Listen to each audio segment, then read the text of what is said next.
നമസ്കാരം. ഹലോ ഡോക്ടറിലേക്ക് ഏവർക്കും സ്വാഗതം. വേനൽക്കാലം മഞ്ഞപ്പിത്തത്തിൻ്റെയും വൈറൽ ഹെപ്പറ്റൈറ്റിസുകളുടെയും കാലം കൂടിയാണ്. ജലക്ഷാമം രൂക്ഷമായ സാഹചര്യത്തിലൂടെയാണ് നമ്മൾ കടന്നു പോകുന്നതും. ഇവയിൽ പലതും ജലത്തിലൂടെ പകരുന്നതായതുകൊണ്ട് തന്നെ കരുതൽ അത്യാവശ്യമാണ്. ഇത്തരം ജലജന്യ രോഗങ്ങളെക്കുറിച്ചും മറ്റു വൈറൽ രോഗങ്ങളെക്കുറിച്ചുമാണ് ഇന്ന് ഹലോ ഡോക്ടർ സംസാരിക്കുന്നത്. ഇന്ന് നമ്മളോടൊപ്പം ഉള്ളത് കേരള ഡയറക്ടറേറ്റ് ഓഫ് ഹെൽത്ത് സർവീസിലെ അസിസ്റ്റന്റ് ഡയറക്ടർ ഡോക്ടർ എസ് ഹരികുമാറാണ്. ഡോക്ടർ നമസ്കാരം. ഹലോ ഡോക്ടറിലേക്ക് സ്വാഗതം. നമസ്കാരം. പ്രേക്ഷകരെയും ഹലോ ഡോക്ടറിലേക്ക് സ്വാഗതം ചെയ്യുകയാണ്. താഴെ കാണുന്ന നമ്പറിൽ നിങ്ങളുടെ സംശയങ്ങളുമായി ഹലോ ഡോക്ടറിലേക്ക് വിളിക്കാം. ഡോക്ടർ, ഈ ഒരു വേനൽക്കാലത്ത് നമുക്കറിയാം ചൂട് ക്രമാതീതമായി കൂടുന്ന സാഹചര്യമാണ്. അതിനോടൊപ്പം തന്നെ ജലക്ഷാമം ഉൾപ്പെടെയുള്ള പ്രശ്നങ്ങൾ നമ്മൾ നേരിട്ടുകൊണ്ടിരിക്കുകയാണ്.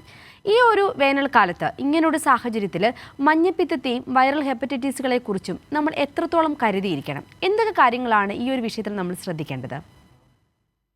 നമ്മുടെ സൂചിപ്പിച്ചതുപോലെ നമ്മുടെ വേനൽക്കാലത്ത് ജലം ദൗർലഭ്യം നേരിടുന്നൊരു സിറ്റുവേഷനാണുള്ളത്.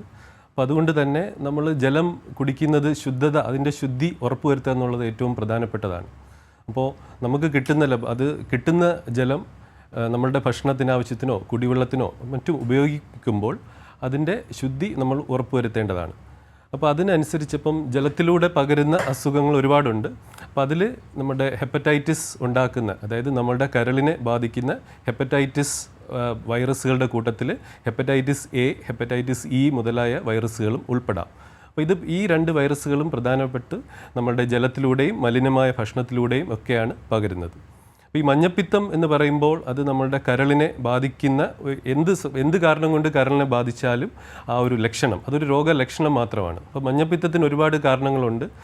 അപ്പം നമ്മളുടെ കരളിനെ സംബന്ധിച്ച് പ്രധാനമായിട്ട് 3 ഫങ്ഷൻസ് ആണുള്ളത്. അപ്പോൾ ഒന്ന്, അത് നമ്മൾ കഴിക്കുന്ന ഭക്ഷണം, ഗ്ലൂക്കോസ്, നമ്മുടെ ശരീരത്തിലുള്ള ഭക്ഷണം ഗ്ലൂക്കോസ് മെറ്റബോളിസം പോലുള്ള കാര്യങ്ങൾ അതിനെ നിയന്ത്രിക്കുന്നു. 2, നമ്മുടെ ശരീരത്തിലുണ്ടാകുന്ന വേസ്റ്റ്, പല കാര്യങ്ങളും അതിൻ്റെ ബിലിറൂബിൻ പോലുള്ള വേസ്റ്റ് എന്ന രൂപത്തിൽ ശരീരത്തിൽ നിന്ന് പുറന്തള്ളുന്ന ഒരു പ്രധാനപ്പെട്ട പ്രക്രിയയുണ്ട്. 3ാമത്തേത്, നമ്മുടെ ശരീരത്തിന് ആവശ്യമായ പ്രോട്ടീൻ ഉണ്ടാക്കുന്നതും നമ്മളുടെ കരളിലാണ്. അപ്പോൾ ഈ പ്രക്രിയകൾ, അത് ഞാൻ 2ാമത് പറഞ്ഞ നമ്മുടെ ശരീരത്തിലെ ബൈ പ്രോഡക്ട്സുകളായ ബിലിറൂബിൻ പോലുള്ള സബ്സ്റ്റൻസുകൾ പുറന്തള്ളുന്നതിലുള്ള തടസ്സം നേരിടുമ്പോഴാണ് നമുക്ക് മഞ്ഞപ്പിത്തം ഒരു രോഗലക്ഷണമായിട്ട് വരുന്നത്. അപ്പോൾ അതിൻ്റെ ഒരു കാരണം മാത്രമാണ് നമ്മളുടെ ഹെപ്പറ്റൈറ്റിസ് വൈറസ്. അതിൽ ഏറ്റവും സാധാരണമായിട്ടുള്ളത് നമ്മളുടെ കരളിനെ പ്രത്യേകമായിട്ട് ബാധിക്കുന്ന ഹെപ്പറ്റൈറ്റിസ് വൈറസുകളാണ്. അതിൽ പലതരത്തിലുള്ള വൈറസുകളുണ്ട്, ABCDE എന്നൊക്കെ പറഞ്ഞ്. അതിൽ നമ്മൾ ഇന്നത്തെ ഒരു ടോപ്പിക്ക് അതിൽ പ്രധാനമായിട്ടും ജലത്തിലൂടെയും ഭക്ഷണത്തിലൂടെയും പകരുന്ന ഹെപ്പറ്റൈറ്റിസ് A-E കൊണ്ട് ഉള്ള വൈറസുകളെ കുറിച്ചിട്ടാണ്. അപ്പോൾ ഇത് നമ്മളുടെ ലിവറിനെ ബാധിക്കുകയും ലിവറിൻ്റെ പ്രവർത്തനം നിൽക്കുകയും ചെയ്യുമ്പോൾ അത് മഞ്ഞപ്പിത്തം എന്ന ഒരു അവസ്ഥയിലേക്ക് വരികയും അത് പല രീതിയിൽ നമുക്ക് പ്രസൻറ്റ് ചെയ്യുകയും ചെയ്യും. അപ്പോൾ അതിലേറ്റവും നമ്മൾ ഇന്ന് ശ്രദ്ധിക്കേണ്ടത് ഈ ജലത്തിൻ്റെ ഒരു ശുദ്ധി ഉറപ്പുവരുത്തി നമ്മളുടെ ദൈനംദിന കാര്യങ്ങളിൽ ആ രീതിയിൽ മുന്നോട്ട് പോകണം എന്നുള്ളതാണ് ഏറ്റവും പ്രധാനം. പിന്നെ ഭക്ഷണം കഴിക്കുമ്പോഴും നമ്മൾ പലപ്പോഴും ഇപ്പോൾ ഒരുപാട് പേര് പുറത്തുനിന്ന് ഭക്ഷണം കഴിക്കുന്ന ആൾക്കാരുണ്ട്. ഭക്ഷണം കഴിക്കുമ്പോഴും ആ ഒരു ശുചിത്വം, പല രീതിയിലുള്ള ശുചിത്വം നമ്മൾ പാലിക്കേണ്ടതായിട്ടുണ്ട്. അത് ശ്രദ്ധിക്കേണ്ട കാര്യമാണ്. മറ്റൊന്ന് നമ്മൾ ശ്രദ്ധിക്കേണ്ടത്, ഈ അസുഖം വന്നിട്ടുള്ള ആൾക്കാരെ പരിചരിക്കുമ്പോഴും ഒരാളിൽ നിന്ന് മറ്റൊരാളിലേക്ക് അടുത്തിടപഴകുമ്പോഴും ഈ ഒരു അസുഖം പകരാൻ സാധ്യതയുണ്ട്. അപ്പോൾ ആ ഒരു കാര്യങ്ങൾ ശ്രദ്ധിച്ചാൽ നമുക്കൊരു പരിധിവരെ ഇതിനെ തടഞ്ഞു നിർത്താനായിട്ട് പറ്റും. അതെ, ഡോക്ടർ പറഞ്ഞ പോലെ തന്നെ ഇപ്പോൾ ഈ ഒരു സാഹചര്യം നമുക്കറിയാം, കടുത്ത വേനലാണ്. ഈ ഒരു സമയത്ത് പുറത്തു പോകുന്ന ഏതൊരാൾക്കും കയ്യിൽ കരുതിയിരിക്കുന്ന വെള്ളം അതും പോരാതായി വരുന്നൊരു സാഹചര്യം ഉണ്ടാകും. അപ്പോൾ നമ്മൾ ഏറ്റവും കൂടുതൽ നമുക്ക് പരിസരത്ത് നിന്ന് കിട്ടുന്ന ജലത്തെ ആയിരിക്കും നമ്മൾ പെട്ടെന്ന് തന്നെ ആശ്രയിക്കുക. അതിപ്പോൾ മിനറൽ വാട്ടർ ആണെങ്കിലും അല്ലെങ്കിൽ മറ്റ് ശീതളപാനീയങ്ങളാണെങ്കിലും നമ്മളത് പെട്ടെന്ന്, ഇപ്പോൾ നമുക്കറിയാം ഈ ഒരു അത്തരം കടകളുടെ എണ്ണവും വളരെ കൂടുതലാണ് നമ്മുടെ പരിസരത്ത്. അപ്പോൾ ഇത്തരത്തിലുള്ള ജലം ഉപയോഗിക്കുന്നത്, ഇത്തരത്തിലുള്ള വെള്ളങ്ങൾ കുടിക്കുന്നത് ഈ ഒരു സാഹചര്യത്തെ കൂടുതൽ രൂക്ഷമാക്കില്ലേ? മഞ്ഞപ്പിത്തം ഇത്തരത്തിൽ ഏതൊക്കെ രീതിയിലാണ് വെള്ളത്തിൽ കൂടെ നമ്മളിലേക്ക് എത്തുക? അതിനെന്തൊക്കെ പ്രതിരോധങ്ങളാണ് മെയിനായിട്ട് നമ്മൾ ചെയ്യേണ്ടത്? അപ്പോൾ ഇതിൽ ഏറ്റവും പ്രധാനം നമ്മുടെ തിളപ്പിച്ചാറ്റിയ വെള്ളം ഉപയോഗിക്കുക എന്നുള്ളതാണ്. അപ്പോൾ നമ്മൾ പുറത്തു പോകുമ്പോഴും കഴിയുന്ന രീതിയിൽ നമ്മൾ വെള്ളം കുപ്പിയിൽ കൂടെ കരുതുന്നതാണ് ഏറ്റവും നല്ലത്. പക്ഷേ എപ്പോഴും അത് നമുക്ക് കഴിയണമെന്നില്ല. അപ്പോൾ നമ്മൾ പുറത്ത് പോകുമ്പോൾ ചിലപ്പം ബോട്ടിൽഡ് വാട്ടർ വാങ്ങേണ്ടി വരും, അല്ലെങ്കിൽ ചിലപ്പോൾ ജ്യൂസ് വാങ്ങിച്ച് കുടിക്കും. അപ്പം അങ്ങനെയുള്ള കാര്യം. അപ്പോൾ ഇതിൽ നമ്മൾ ബോട്ടിൽഡ് വാട്ടർ എന്നൊക്കെ അത് പല രീതിയിലുള്ള ശുദ്ധീകരണ പ്രക്രിയയിലൂടെ വരുന്നതാണ്. ചിലപ്പോൾ ഓസോണൈസേഷൻ, അൾട്രാ ഫിൽട്രേഷൻ, അങ്ങനെ പല രീതിയിലുള്ള ഇപ്പോൾ ISI മാർക്കുള്ള ഈ പല ബോട്ടിൽഡ് വാട്ടേഴ്സ് നമുക്ക് മാർക്കറ്റിൽ അവൈലബിൾ ആണ്. അപ്പോൾ ഇത് ഉണ്ടോ എന്ന് നമുക്ക് ശ്രദ്ധിക്കാം. അത്തരത്തിലുള്ള ബോട്ടിൽഡ് വാട്ടർ അതിൻ്റെ പ്യൂരിഫിക്കേഷൻ പ്രോസസ്സും അതിൻ്റെ ISI മാർക്കും ഒക്കെ ഉണ്ടോ എന്ന് നമുക്ക് ശ്രദ്ധിക്കാം. മറ്റൊന്ന്, ഈ ജ്യൂസുകളും ഒക്കെ കുടിക്കുന്ന കടകളുടെ പൊതുവായിട്ടുള്ള ശുചിത്വം. അപ്പോൾ നമുക്ക് പ്രത്യക്ഷത്തിൽ ഉറപ്പ് വരുത്താനായിട്ടും പറ്റില്ല. പക്ഷേ എങ്കിലും നമുക്ക് പൊതുവായിട്ട് കടകളുടെയും അതിൻ്റെ പരിസരത്തിൻ്റെയും അതിൻ്റെ ഈ ജ്യൂസ് ഉണ്ടാക്കാനും വിതരണം ചെയ്യാനും സപ്ലൈ ചെയ്യാനും ഒക്കെ നിൽക്കുന്ന ആൾക്കാരുടെയൊക്കെ ശുദ്ധിയൊക്കെ നമുക്ക് വിലയിരുത്താം.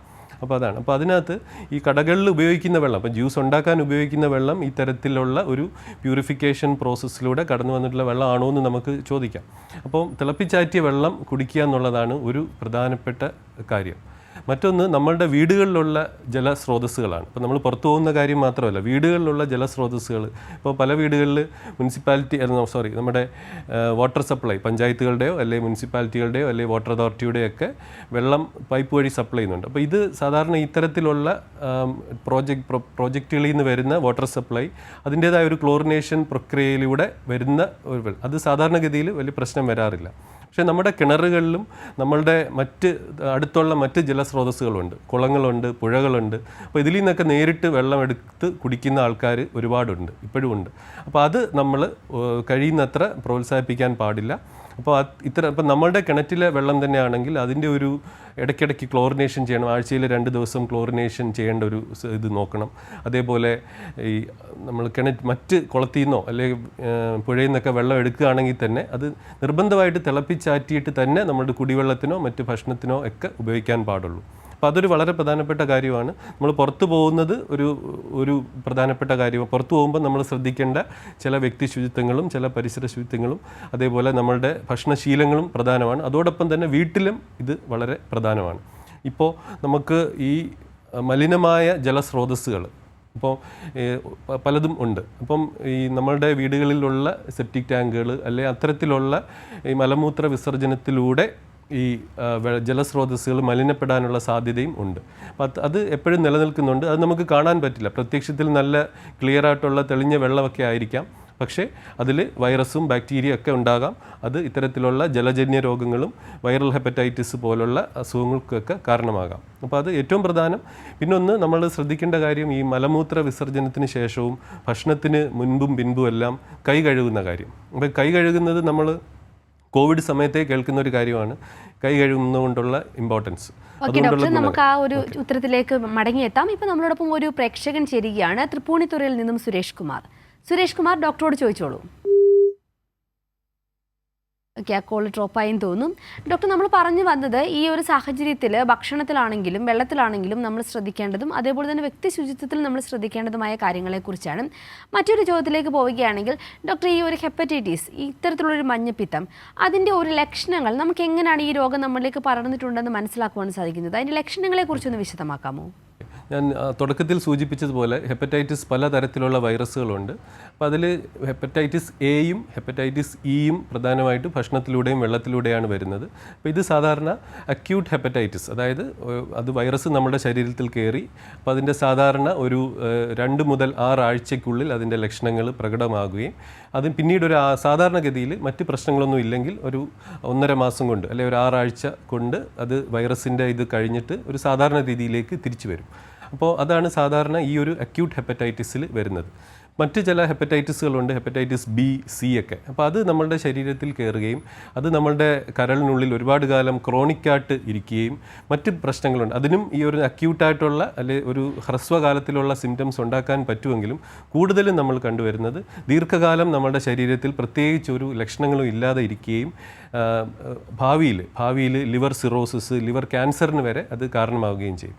അപ്പോൾ നമ്മുടെ ഇപ്പോഴത്തെ ഈ ഒരു അക്യൂട്ട് ഹെപ്പറ്റൈറ്റിസിൻ്റെ പ്രധാനപ്പെട്ട ലക്ഷണങ്ങൾ നമ്മൾ വെക്കുമ്പോൾ അത് വൈറസ്, ഞാൻ പറഞ്ഞു, ഒരു സാധാരണ ഒരു 2 ആഴ്ച മുതൽ 6 ആഴ്ചയ്ക്കുള്ളിൽ അതിൻ്റെ ഒരു ലക്ഷണങ്ങൾ പ്രകടമാകും. ഒരു ആവറേജ് 4 ആഴ്ചയ്ക്കുള്ളിൽ ലക്ഷണങ്ങൾ പ്രകടമാകും. പ്രധാനപ്പെട്ട ലക്ഷണങ്ങൾ എന്തൊക്കെയാണെന്ന് ചോദിച്ചാൽ നമ്മളുടെ ക്ഷീണം, നമുക്കൊരു വിശപ്പില്ലായ്മ, പനി, ഛർദിൽ, ഓർക്കാനം, ചെറിയ വയറുവേദന, മൂത്രത്തിൽ കടുത്ത നിറം, മഞ്ഞ നിറം അല്ലെങ്കിൽ കുറച്ച് ഡാർക്ക് കളറിൽ മൂത്രം പോകും. മലം പോകുന്നത് സാധാരണ പോകുന്നതിൽ നിന്ന് ലൈറ്റ് കളറായിരിക്കാം.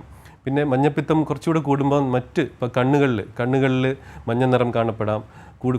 കൈകളിലും നഖങ്ങളിലും ഒക്കെ മഞ്ഞ നിറം കാണപ്പെടാം. അപ്പോൾ ഇതൊക്കെയാണ് അതിൻ്റെ ഒരു സാധാരണ ലക്ഷണങ്ങൾ.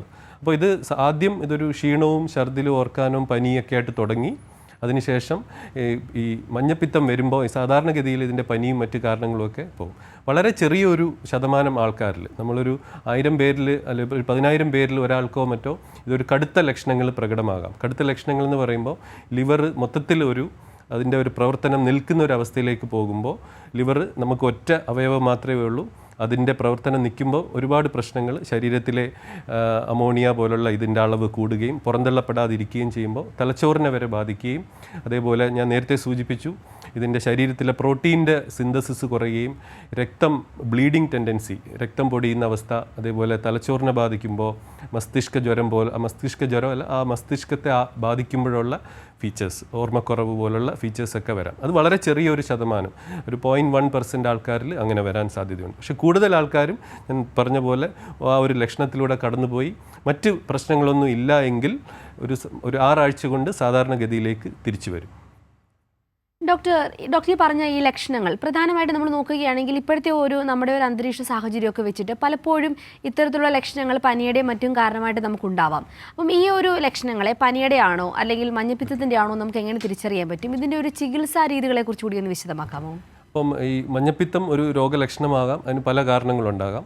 ഹെപ്പറ്റൈറ്റിസിൻ്റെ ഒരു പ്രധാനപ്പെട്ട ലക്ഷണങ്ങളാണ് അതിൻ്റെ ഒരു സിംറ്റംസാണ് ഞാനിപ്പോൾ പറഞ്ഞത്. അപ്പോൾ ഇതൊരു ആശുപത്രിയിൽ അല്ലെങ്കിൽ ഒരു ഡോക്ടറുടെ അടുത്തേക്ക് ഇത്തരത്തിലുള്ള ഒരു വ്യക്തി എത്തുമ്പോൾ അതിൻ്റെ ഒരു അസസ്മെൻറ്റ് പല രീതിയിൽ ചെയ്യും. അപ്പോൾ അതിൻ്റെ ഫിസിക്കൽ ദേഹപരിശോധന നടത്തും, അതേപോലെ ബ്ലഡ് ടെസ്റ്റുകൾ നടത്തും. അപ്പോൾ ഇത്തരത്തിലുള്ള പല കാര്യങ്ങളാണ് നമ്മൾ നോക്കുന്നത്. ഇപ്പോൾ ഈ സൂചിപ്പിച്ചതുപോലെ ഈ പനിയുടെ അവസ്ഥയിൽ ഇപ്പോൾ നമ്മൾ സാധാരണ കാണപ്പെടുന്ന പല പ്രശ്നമുണ്ടാക്കുന്ന പനികൾക്കും ഈ ഹെപ്പറ്റൈറ്റിസ് രോഗലക്ഷണം ഉണ്ടാകാം. ഉദാഹരണത്തിന് ഡെങ്കിപ്പനി, ലെപ്റ്റോസ്പൈറോസിസ്, ഇതെല്ലാം നമ്മളിപ്പോൾ സാധാരണ കാണുന്ന ഇതാണ്. മലേറിയയും നമ്മുടെ നാട്ടിലിപ്പോൾ വരുന്നുണ്ട്. അപ്പോൾ ഈ അസുഖങ്ങൾക്കെല്ലാം ഈ ഹെപ്പറ്റൈറ്റിസിൻ്റെ രോഗലക്ഷണങ്ങൾ പല തീവ്രതയിൽ ഉണ്ടാക്കാൻ സാധിക്കും. അപ്പോൾ ഹെപ്പറ്റൈറ്റിസ് ആണോ ഇല്ലയോ എന്ന് തിരിച്ചറിയുന്നത് രക്തപരിശോധനയിലൂടെയാണ്. അപ്പോൾ ഞാനൊന്ന് ഇടപെടുകയാണ്. നമ്മളോടൊപ്പം ഒരു പ്രേക്ഷകൻ ചേരുകയാണ്, കൊയിലാണ്ടിയിൽ നിന്നും രാഘവൻ ഡോക്ടറോട് ചോദിച്ചോളൂ.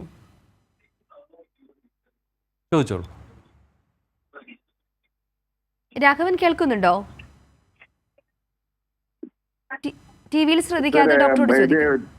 ഒരു പ്രാവശ്യം വന്നാൽ വീണ്ടും വരുമോ? ഈ ഹെപ്പറ്റൈറ്റിസ് എ ഒരു പ്രാവശ്യം വന്നാൽ വീണ്ടും വരില്ല. ഹെപ്പറ്റൈറ്റിസ് എ വീണ്ടും വരുമോ? ഇല്ല. ഹെപ്പറ്റൈറ്റിസ് എ നമ്മുടെ ഒരു പ്രാവശ്യം വന്ന് നമ്മൾ അതിൽ നിന്ന് റിക്കവർ ചെയ്ത് കഴിഞ്ഞാൽ പിന്നീട് വരില്ല. കാരണം നമ്മുടെ ശരീരത്തിൽ അതിനെ തടയാനുള്ള ഇമ്മ്യൂണോഗ്ലോബുലിൻ IgG എന്ന് പറയുന്ന ഇമ്മ്യൂണോഗ്ലോബുലിൻ സ്വതവേ തന്നെ ഡെവലപ്പ് ചെയ്യുകയും പിന്നീട് വരാനുള്ള സാധ്യത ഇല്ല ഹെപ്പറ്റൈറ്റിസ് എ. ഓക്കെ, പ്രേക്ഷകന് മനസ്സിലായി എന്ന് കരുതുന്നു. ഓക്കെ ഡോക്ടർ, നമ്മൾ പറഞ്ഞു വന്നത് ഹെപ്പറ്റൈറ്റിസുകളെ കുറിച്ചും അതിൻ്റെ ഒരു ചികിത്സാ രീതികളെ കുറിച്ചുമായിരുന്നു. ഡോക്ടർ തുടർന്നോളൂ. നമ്മൾ ഈ ഹെപ്പറ്റൈറ്റിസ് എ ഇപ്പം മഞ്ഞപ്പിത്തം രോഗലക്ഷണം അല്ലെങ്കിൽ ഞാൻ നേരത്തെ സൂചിപ്പിച്ച ഹെപ്പറ്റൈറ്റിസിൻ്റെ വിവിധ രോഗലക്ഷണങ്ങളുമായിട്ട് വരുന്നവർക്ക് നമ്മൾ മറ്റ് കാരണങ്ങൾ റൂൾ ഔട്ട് ചെയ്തതിന് ശേഷം ഹെപ്പറ്റൈറ്റിസ് എ ആണെന്ന് സ്ഥിരീകരിക്കുന്നത് ബ്ലഡ് ടെസ്റ്റ് വഴിയാണ്. അപ്പോൾ ബ്ലഡ് ടെസ്റ്റിൽ ഒരു IgM ELISA എന്ന് പറയുന്ന ഒരു ടെസ്റ്റ് ചെയ്യുകയും അതിൻ്റെ കൂടെ ലിവർ ഫംഗ്ഷൻ ടെസ്റ്റും കൂടെ ഒക്കെ ചെയ്ത് നോക്കും. അപ്പോൾ ഇത് ഹെപ്പറ്റൈറ്റിസ് എ ആണ് എന്ന് നമുക്ക് സ്ഥിരീകരിച്ച് കഴിഞ്ഞാൽ സാധാരണ മറ്റ് കോംപ്ലിക്കേഷൻസ് ഒന്നും ഇല്ല എങ്കിൽ ഇതിൻ്റെ സിംറ്റംസിന് വേണ്ടിയിട്ടുള്ള ചികിത്സ മാത്രമാണ് ആവശ്യമുള്ളത്. ഇപ്പോൾ ഉദാഹരണത്തിന് വയറെരിച്ചിലുണ്ട്, അപ്പോൾ അതിൻ്റെ വയറിലെ അസിഡിറ്റി കുറയ്ക്കാനുള്ള മരുന്ന് കൊടുക്കാം. ഛർദിലോ ഓർക്കാനോ ഉണ്ട്, അപ്പോൾ ആ ഛർദിലോ ഓർക്കാനോ ഉള്ള സിംറ്റംസ് കുറയ്ക്കാനുള്ള മരുന്ന് മാത്രമേ ഇതിന് ആവശ്യമുള്ളൂ. അപ്പോൾ മറ്റേതൊരു വൈറസ് രോഗം പോലെ തന്നെ ഇതിന് ഒരു ട്രീറ്റ്മെൻറ്റായിട്ട് പ്രത്യേക മരുന്നുകളോ മറ്റുമൊന്നുമില്ല. ഏറ്റവും ആവശ്യം ആ ഒരു 6 ആഴ്ചക്കാലം നമ്മൾ ഒരു റെസ്റ്റ് എടുക്കുക. റെസ്റ്റ് എന്ന് പറയുമ്പോൾ ബെഡ് റെസ്റ്റോ ഒന്നും ആവശ്യമില്ല, എങ്കിലും കഠിനമായ ജോലിയിലൊന്നും ഏർപ്പെടാതെ ബെഡ് റെസ്റ്റ് എടുക്കുക. ഭക്ഷണം ഇത്തിരി കൊഴുപ്പ് കുറഞ്ഞ ഭക്ഷണം കഴിക്കുക, വെള്ളം ധാരാളം കുടിക്കുക, അപ്പോൾ ഇത് ആ ഒരു വൈറസിൻ്റെ ശരീരത്തിലുള്ള ആ ഒരു രോഗ പ്രക്രിയ കഴിയുമ്പോൾ അത് ഈ ഒരു സിംറ്റംസ് സാധാരണ കുറയും. അപ്പോൾ ഇത് ശ്രദ്ധിക്കേണ്ട ഒരു കാര്യം, നമ്മൾ ഇതിനു വേണ്ടിയിട്ട് നമ്മൾ അംഗീകൃതമല്ലാത്ത ചികിത്സകളോ അല്ലെ മറ്റ് വേറെ മരുന്നുകളോ, അപ്പോൾ പല രീതിയിലുള്ള നാട്ടുമരുന്നുകളും ഒക്കെ നമ്മുടെ നാട്ടിൽ അവൈലബിൾ ആയിട്ടുണ്ട്. മഞ്ഞപ്പിത്തം ചികിത്സിക്കാം എന്നൊക്കെ പറഞ്ഞിട്ട്, അപ്പോൾ അത്തരത്തിലുള്ള ചികിത്സാ രീതികൾ തേടിപ്പോകുന്നതിന് മുമ്പ് അതിൻ്റെ പാർശ്വഫലങ്ങളുണ്ട് എന്ന് നമ്മൾ അറിഞ്ഞിരിക്കണം. അപ്പം ഈ കരളിനെ ബാധിക്കുന്ന പല രീതിയിലുള്ള മരുന്നുകൾ, ഈവൻ നമ്മുടെ മോഡേൺ മെഡിസിനിലുള്ള മരുന്നുകൾ പോലും ചില മരുന്നുകൾ ലിവറിന് പ്രശ്നം ഉണ്ടാക്കാം. അപ്പോൾ ഓൾറെഡി ഈ വൈറസ് ബാധിച്ച് ഇത്തിരി ഒരു പ്രശ്നത്തിലിരിക്കുന്ന ഒരു ലിവറിനെ കൂടുതൽ കഷ്ടത്തിലാക്കാനേ ഇത്തരത്തിലുള്ള ചികിത്സാ രീതികൾ സഹായിക്കത്തുള്ളൂ. ഓക്കെ ഡോക്ടർ, വളരെ പ്രധാനപ്പെട്ട ഒരു പോയിന്റാണ് ഡോക്ടർ ഇപ്പോൾ സംസാരിച്ചുകൊണ്ടിരുന്നത്. ഞാൻ ഒരിക്കൽ കൂടി ഇടപെടുകയാണ്. നമ്മളോടൊപ്പം ഒരു പ്രേക്ഷകൻ കൂടി ചേരുന്നു, ആലപ്പുഴയിൽ നിന്നും രതീഷ്. രതീഷ്, ഡോക്ടറോട് ചോദിച്ചോളൂ. ഹലോ സാറേ, എനിക്ക് ഹെപ്പറ്റൈറ്റിസ് എ ആയിരുന്നു. ഓക്കെ. അപ്പോൾ 17.8 വരെ ബിൽറൂബിൻ വന്നു. അതുപോലെ തന്നെ SGOT SGPT ഒക്കെ 4000-3000 വരെയൊക്കെ വന്നിരുന്നു. ഇപ്പൊ എനിക്ക് കുറഞ്ഞിപ്പോ ബിൽറൂബിൻ 4 വരെ ആയിട്ടുണ്ട്. തുടങ്ങിയിട്ട് 7-ാം തീയതി സ്റ്റാർട്ട് ചെയ്തതാണ് അസുഖം. ശരി. ഇപ്പൊ എനിക്ക് 4 വരെയായിട്ട് ബിൽറൂബിൻ 4 വരെയായിട്ട് കുറഞ്ഞിട്ടുണ്ട്. അപ്പൊ എനിക്ക് ഫുഡ് ഞാൻ ഇത്ര നാളും എരിവ്, പുളി, ഉപ്പ്, എണ്ണ അങ്ങനെയൊന്നും ഉപയോഗിച്ചിട്ടില്ലായിരുന്നു. അപ്പൊ ഫുഡില് അങ്ങനെ കൺട്രോളൊക്കെ ചെയ്തതാണ്. പക്ഷെ ഇപ്പൊ ക്ഷീണം ഉള്ളത് കൊണ്ട് കുറച്ച് ഭക്ഷണം നല്ല രീതിയിൽ കഴിക്കാൻ ആഗ്രഹിക്കുന്നുണ്ടായിരുന്നു. എന്തെങ്കിലും പ്രശ്നം അറിയാനുണ്ടായിരുന്നു. ഈ വിശപ്പ് തോന്നുന്നത് തന്നെ ഇത് അതിന്റെ രോഗത്തിന്റെ തീവ്രത കുറഞ്ഞു വരുന്നതിന്റെ ഒരു ലക്ഷണമാണ്. അപ്പോൾ വിശപ്പ് തോന്നുന്നു, ഇതുപോലെ ആഹാരത്തിനോടുള്ള വിരക്തിയൊക്കെ മാറുന്നത് തന്നെ ഒരു നല്ല ലക്ഷണമാണ്. അപ്പം ഇതൊരു ആ വൈറസിന്റെ പ്രവർത്തനം ശരീരത്തിൽ കുറഞ്ഞു വരുന്നു എന്നുള്ളതാണ്. അപ്പോൾ അതിനകത്ത് നമുക്ക് ഇഷ്ടമുള്ള ഒരുപാട് എരിവ് ഉള്ളതും പിന്നെ കൊഴുപ്പ് അധികം ഇല്ലാത്തതുമായിട്ടുള്ള ആഹാരം ഒഴിവാക്കിയാൽ മതി. അല്ലാതെ സാധാരണ നമുക്ക് കഴിക്കുന്ന ആഹാരമൊക്കെ കഴിക്കാം. അതിനകത്ത് ചിക്കൻ, ബീഫ് അതൊക്കെ കഴിക്കുന്നതുകൊണ്ട് കുഴപ്പമില്ല. അപ്പോൾ ആഹാരം നമുക്ക് ശരീരത്തിന് ഇപ്പം റിക്കവർ ചെയ്യാനും ഒക്കെ ആവശ്യമാണ്. അപ്പോൾ ഇതൊക്കെ പ്രോട്ടീൻസും ഒക്കെ ഉള്ള ഭക്ഷണങ്ങളാണ് ഇപ്പോൾ പറഞ്ഞതൊക്കെ. അപ്പോൾ അത് ആഹാരം ഇപ്പം ഒരുപാട് എരിവ്, ഇപ്പം നമ്മുടെ വയറിനകത്തൊക്കെ ഈ അസിഡിറ്റിയൊക്കെ കൂടാനൊക്കെ സാധ്യത ഉള്ളതുകൊണ്ടാണ് എരിവൊക്കെ ഒഴിവാക്കാൻ പറയുന്നത്. അതേപോലെ കൊഴുപ്പ് ഒരുപാട് ചെന്നാലും നമ്മളുടെ ലിവറിൻ്റെ മെറ്റബോളിസം, ലിവറിന് ചിലപ്പം അതിൻ്റെ ഒരു പൂർവ്വസ്ഥിതിയിൽ അതിനെ മെറ്റബോളൈസ് ചെയ്യാൻ കഴിഞ്ഞെന്ന് വരില്ല. അതുകൊണ്ടാണ് കൊഴുപ്പും കൂടി ഒരുപാട് കൊഴുപ്പ് കലർന്ന ആഹാരം ഒഴിവാക്കാൻ പറയുന്നത്. അപ്പോൾ ഇതൊരു നല്ല ലക്ഷണം തന്നെയാണ്. ഇത് നിങ്ങൾക്ക് അതിൻ്റെ വിശപ്പ് തോന്നുന്നു, ആഹാരം കഴിക്കാൻ തോന്നുന്നു എന്നുള്ളത് അത് ഒരു നല്ല ലക്ഷണം തന്നെയാണ്. ഓക്കെ, പ്രേക്ഷകന് വ്യക്തമായി എന്ന് കരുതുന്നു. ഡോക്ടർ, ഇപ്പോൾ ഡോക്ടർ പറഞ്ഞു വന്ന വിഷയവും ഇപ്പോൾ നമ്മുടെ പ്രേക്ഷകൻ ചോദിച്ചതുമെല്ലാം ഇങ്ങനൊരു അസുഖം വരുമ്പോൾ നമ്മൾ കഴിക്കേണ്ട ഭക്ഷണത്തെക്കുറിച്ചും അതിൽ മറ്റു ചില മാർഗ്ഗങ്ങളിലേക്ക്, ചികിത്സാ രീതികളിലേക്കൊന്നും പോകുന്നതിൻ്റെ അപകടത്തെക്കുറിച്ചുമായിരുന്നു. പലപ്പോഴും മഞ്ഞപ്പിത്തമൊക്കെ ബാധിക്കുമ്പോൾ എല്ലാവരും പറയുന്നൊരു കാര്യമാണ് പഥ്യം നോക്കണം, അല്ലെങ്കിൽ ഉപ്പ് കഴിക്കാൻ പാടില്ല. അങ്ങനെ കുറേ നമ്മുടെ നാട്ടിൻപുറത്തൊക്കെയാണെങ്കിൽ കുറേ കാര്യങ്ങൾ ഇങ്ങനെ പറയും. ഇതിൻ്റെ ഒരു യാഥാർത്ഥ്യം എന്താണ്? മഞ്ഞപ്പിത്തം ബാധിക്കുമ്പോൾ നമ്മൾ ഭക്ഷണത്തിൽ ശ്രദ്ധിക്കേണ്ടത് എന്തൊക്കെയാണ്? സാധാരണ നമ്മുടെ ഭക്ഷണം, ഞാൻ തുടക്കത്തിൽ സൂചിപ്പിച്ച നമ്മളുടെ കരളിനെ ബാധിക്കുന്ന അസുഖമാണ്. അപ്പോൾ കരളിൻ്റെ ഒരു പ്രധാനപ്പെട്ട ഫംഗ്ഷനാണ് നമ്മളുടെ കഴിക്കുന്ന ആഹാരത്തെ പ്രോസസ്സ് ചെയ്ത് നമ്മുടെ ശരീരത്തിൽ ഉപയോഗമുള്ള രീതിയിലേക്ക് മാറ്റിയെടുക്കുന്നത്. അതിൻ്റെ മെറ്റബോളിസവും ആ ഒരു പ്രക്രിയയിൽ ചെയ്യുന്ന ഒരു പ്രധാനപ്പെട്ട അവയവമാണ് ലിവർ. അപ്പോൾ അതിന് നമ്മൾ കൂടുതൽ സ്ട്രെസ്സ് കൊടുക്കാതിരിക്കാൻ വേണ്ടിയിട്ട് നമുക്ക് പെട്ടെന്ന് ദഹിക്കുന്ന ഭക്ഷണവും അതേപോലെ ഈ ഒരു എരിവും കൊഴുപ്പും കുറഞ്ഞ ആഹാരം കഴിക്കുന്നത് ശ്രദ്ധിക്കണം. പിന്നെ വെള്ളം ധാരാളം കുടിക്കുക. പിന്നെ നമ്മളുടെ ഈ മറ്റ് ആഹാരം കഴിക്കുമ്പോൾ നമ്മൾ ശ്രദ്ധിക്കേണ്ട കാര്യം, ഒന്ന് അതിൻ്റെ ശുചിത്വത്തെക്കുറിച്ച് സൂചിപ്പിച്ചു. നമ്മൾ അസുഖം ഉള്ള ഒരാൾ ഭക്ഷണം കഴിക്കുന്നതിന് മുമ്പും ഒക്കെ ആരായാലും ഭക്ഷണം കഴിക്കുന്നതിന് മുമ്പും കൈ കഴുകുന്ന കാര്യം സൂചിപ്പിച്ചു. പിന്നെ ഈ അസുഖം വന്നൊരാൾ അയാൾ കഴിക്കുന്നതും അയാളെ പരിചരിക്കുന്നവരും ശ്രദ്ധിക്കേണ്ട കുറച്ച് കാര്യങ്ങൾ കൂടിയുണ്ട്. ഡോക്ടർ, നമുക്ക് അതിലേക്ക് എത്താം. ഞാൻ ഒരിക്കൽ കൂടി ഇടപെടുകയാണ്. നമ്മളോടൊപ്പം മറ്റൊരു പ്രേക്ഷകൻ കൂടി ചേരുകയാണ്, പാലക്കാട് നിന്നും ദാസൻ. ഡോക്ടറോട് ചോദിച്ചോളൂ.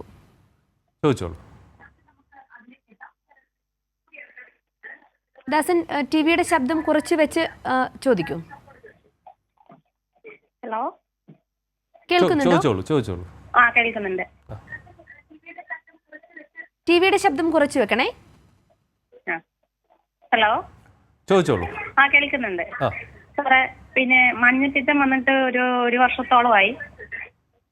ഹലോ, പറഞ്ഞോളൂ. 1 വർഷത്തോളമായി. കൈയും കാലെല്ലാം നീര് വന്നിട്ടുണ്ട്.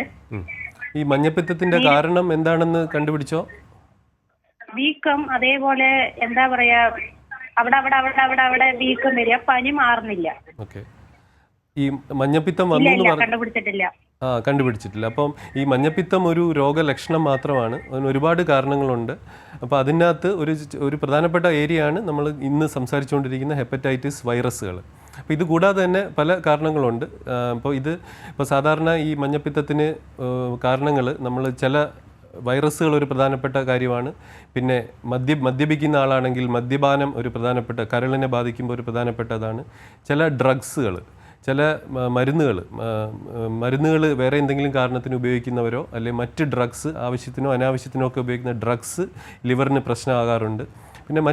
പിന്നെ ചില സർജിക്കലായിട്ടുള്ള കോസുകൾ, അതായത് ഈ നമ്മുടെ ശരീരത്തിൽ ഈ കരളിൻ്റെ ബാധിക്കുന്ന ചില മുഴകളോ അത്തരത്തിലുള്ള കാര്യങ്ങളൊക്കെ ഉണ്ടെങ്കിൽ അതും മഞ്ഞപ്പിത്തത്തിൻ്റെ ഒരു കാരണമാകാം. ഇപ്പോൾ ഉദാഹരണം പറയുകയാണെങ്കിൽ പിത്താശയത്തിലെ കല്ല്, ഇപ്പോൾ പിത്താശയത്തിൽ കല്ല് അത് താഴോട്ട് ഇറങ്ങി വന്ന് എവിടെയെങ്കിലും ബ്ലോക്ക് ആവുകയാണെങ്കിൽ അത് മഞ്ഞപ്പിത്തം ഉണ്ടാക്കാം. അപ്പോൾ അത്തരത്തിലുള്ള കാരണം, മഞ്ഞപ്പിത്തം എന്തുകൊണ്ട് വന്നു എന്നുള്ളൊരു കാരണം നമ്മൾ ആദ്യം കണ്ടുപിടിക്കണം. എന്നിട്ട് അതനുസരിച്ച് വേണം അതിൻ്റെ ചികിത്സ. അപ്പോൾ അതിന് ഇപ്പം ഞാൻ നേരത്തെ സൂചിപ്പിച്ച ലിവറിൻ്റെ ഫംഗ്ഷൻ ബ്ലഡ് ടെസ്റ്റ് ചെയ്യാറുണ്ട്.